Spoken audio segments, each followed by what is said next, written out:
Welcome to my YouTube channel. شروع اللہ کے نام سے جو بڑا مہربان اور نہایت رحم کرنے والا ہے. لیکچر کا آغاز ہم آج پرسنالٹی سے کرتے ہیں. تو پرسنالٹی میں آج ہم سٹارٹ کریں گے دلائی لاما. دلائی لاما ایک بدھسٹ ٹیچر بھی تھا اور بدھسٹ لیڈر بھی تھا. بدھزم کا لیڈر تھا. یہ چائنا میں تبت اسٹیٹ میں رہنے والا تھا. پھر تبت میں اس نے ایک چھوٹا سا اسٹیٹ بھی بنایا تھا، اور پھر یہاں سے وہ چھوڑ کے انڈیا چلا گیا. ہماچل پردیش میں انڈیا کی بنیاد پر تبت کے بیس پر ایک الگ اسٹیٹ بنایا ہماچل پردیش میں. اور پھر 1989 میں اس کو نوبل پرائز بھی ملا. اور یہ لیڈر بھی تھا، ٹیچر بھی تھا، آتھر بھی تھا. تو اس کے بعد ہمارے پاس ہے رابرٹ گرین. رابرٹ گرین جو ہیں بہت فیمس رائٹر ہیں. یہ بیسیکلی لکھتا تھا انسپائریشن پر، رومانٹک سیڈکشن پر، ہیومن نیچر پر، بزنس اور ڈیلی لائف سائیکالوجی پر اس کے بکس موجود ہیں. اور اس کی جتنی بھی بکس ہیں، یہ بکس اسی سال کے بیسٹ سیلنگ بکس میں کاؤنٹ کیے جاتے ہیں. اس کی جو ہے 5 بہت امپورٹنٹ بکس ہیں جو کہ اپنے سال میں، جس سال یہ ایشو ہوئے تھے، یہ بیسٹ سیلنگ بکس بن گئے تھے. تو اس میں یہ جو 5 بکس ہیں، اس کے بارے میں اس نے کیا لکھا تھا. ایک تھا دا 48 لاز آف پاور، کہ قانون جو لاز ہوتے ہیں پاور کے کون کون سے ہوتے ہیں.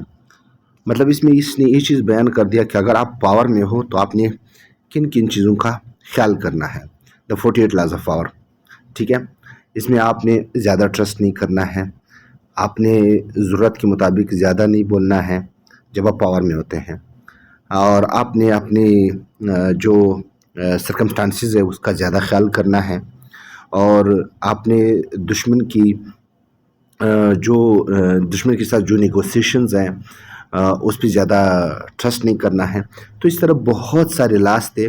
48 لاز اس نے بیان کیے تھے کہ اگر آپ پاور میں ہوتے ہیں تو آپ کے یہ 48 لاز ہونے چاہیے، تب آپ ایک سکسیسفل بندہ بن سکتے، ایک سکسیسفل کنگ بن سکتے، ایک سکسیسفل پریزیڈنٹ بن سکتے، ایک سکسیسفل جو ہے ہیڈ آف دا اسٹیٹ بن سکتے ہیں، ٹھیک ہے. اس کے بعد ہے دا ہارٹ آف سیڈکشن.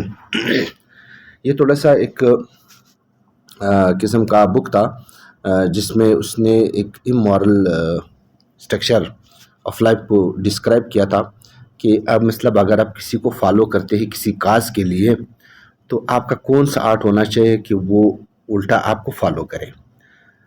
مطلب اگر آپ کوئی کام کرتے ہیں، کوئی خواہش ہے کسی کو دیکھنے کا یا کسی کے ساتھ کچھ کرنے کا خواہش ہے، تو اگر آپ اس کو فالو کر رہے ہو تو آپ کے پاس کون سا آرٹ ہونا چاہیے کہ آپ فالو کر رہے ہو، الٹا وہ آپ کو فالو کر لے. تو اس کو کہتے ہیں، اس میں بکس میں جو چیزیں لکھے تھے اس کو کہتے ہیں آرٹ آف سیڈکشن. اس میں بیان کیا تھا. اس کے بعد 33 اسٹریٹجیز آف وار، کہ جنگ کے دوران سکسیسفل جنرل یا سکسیسفل جو ہیں واریر بننے کے لیے آپ کی کون کون سی ڈیفینسو اور اٹیکنگ اسٹریٹجیز ہوں گے. یعنی آپ نے کس طرح اپنی فوج کو، کس طرح اپنے آرمی کو، کس طرح اپنے واریئرز کو مینیج کرنا ہے، کس طرح آپ سکسیسفل رہیں گے، کس طرح آپ کا انداز ہوگا. یہ ساری چیزیں اس نے بیان کی تھے. اس کے بعد ہے دا 50th لا آف میسٹری، کہ مطلب some thing we look impossible, ان کو پاسبل کرنے کے لیے آپ کے پاس کیا ہونا چاہیے، کون سے لاز ہیں. وہ 50 لاز آپ کے پاس ہونے چاہیے. اس میں فیئرلیسنس ہے، سیلف ریلائنس ہے، اور سیلف جو ہے ڈیسیجن میکر ہو، سیلف مطلب ڈیسائیڈ کر سکتے ہو آپ. اس طرح بہت سارے لاز اس نے بیان کیے تھے کہ اگر آپ کسی چیز کو امپاسبل کرتے ہوں، وہ امپاسبل ہے اور اس کو پاسبل کرتے ہو، تو آپ کے پاس کون سی لا ہونی چاہیے، تو آپ کر سکتے ہیں.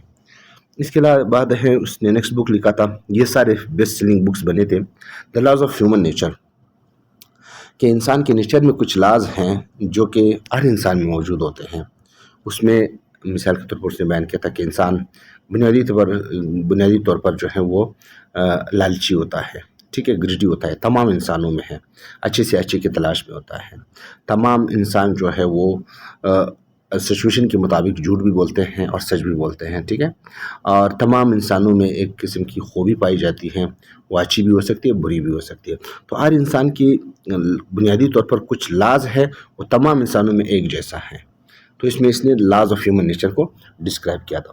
تو یہ بیسٹ سیلنگ بکس بن گئے تھے. ایک امریکن آتھر تھا ان بکس کے لیے، ہیومن نیچر کے لیے، بزنس کے لیے اور رومانٹک سیڈکشن کے لیے بہت مشہور تھا.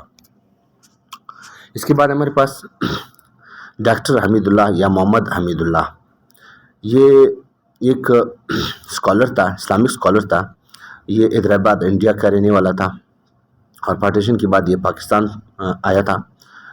اس کو 22 لینگویجز پر جو ہیں کمانڈ تھی. اس کو پولیمت سمجھا جاتا ہے 20th سینچری کی.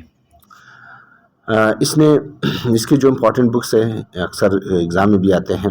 انٹروڈکشن ٹو اسلام، اسلام کا بنیادی انٹروڈکشن اس نے لکھا تھا.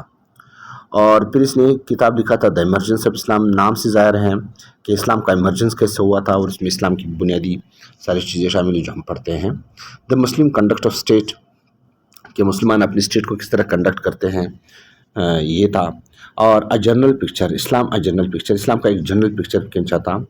اسلام ان نٹ شیل بھی اس کا کتاب ہے. Islamic notion of conflict of laws بھی اس کی کتاب ہے. تو اس کی یہ 6 بکس ہے. Introduction to Islam, the emergence of Islam, the Muslim conduct of state, Islam a general picture, Islam in nutshell, Islamic notion of conflict of laws. اس کے بعد ہے اسکار ویلڈ. یہ ایک بیسیکلی آئرش رائٹر تھا، اور یہ 2 ناولس کی وجہ سے بہت مشہور ہوا 1880s میں سے لے کر 1890 تک. اس کے پلے رائٹر تھا. اس کی 2 امپورٹنٹ بک ہے the importance of being Earnest, the picture of Dorian Gray. The importance of being Earnest کا مطلب یہ تھا کہ اس ناول میں یہ بھی ایک ڈریم لائک سٹوری تھی کہ اگر آپ کسی کام میں جلدی کرنا چاہتے ہیں تو اس کے ریزن کیا ہو سکتے ہیں اور اس کے فائدے کیا ہو سکتے ہیں. تو یہ ایک ڈریم لائک سٹوری تھی. اس میں اس چیز کو ڈسکرائب کیا تھا کہ جلدی کرنے کا جو فائدہ ہے تو کس طرح کرنا چاہیے اور کیسے کرنا چاہیے اور اس کے فائدے کیا ہیں. اس کے بعد ہے دی پکچر آف ڈورین گرے. یہ ایک یوتھفل خوبصورت جوان کی کہانی ہے، ڈریم لائک کہانی ہے، مطلب خواب جیسی کہانی ہے کہ وہ اپنے اندر جو ہوتے ہیں انسان اندر سے بہت وہ ہوتا ہے، صاف ہوتا ہے، اور باہر اس کا بدصورت ہوتا ہے. کچھ انسان ایسے ہیں جو باہر سے بہت خوبصورت ہوتے ہیں اور اندر سے وہ بہت خراب ہوتے ہیں. تو اس نے ایک ڈریم لائک سٹوری کسی ڈورین کی کینچی ہے جس میں اس کی انر اگلنس کو ظاہر کر دیا ہے اس کی ظاہری خوبصورتی پر. اسکار ویلڈ، ٹھیک ہے. تو یہ لاسٹ پرسنالٹی تھی. آئی ہوپ کہ آپ لوگوں کو اس میں کوئی ایشو نہیں ہوگا. سو نیکسٹ انشاءاللہ پھر آگے اس پرسنالٹیز کو کنٹینیو کریں گے. اللہ حافظ.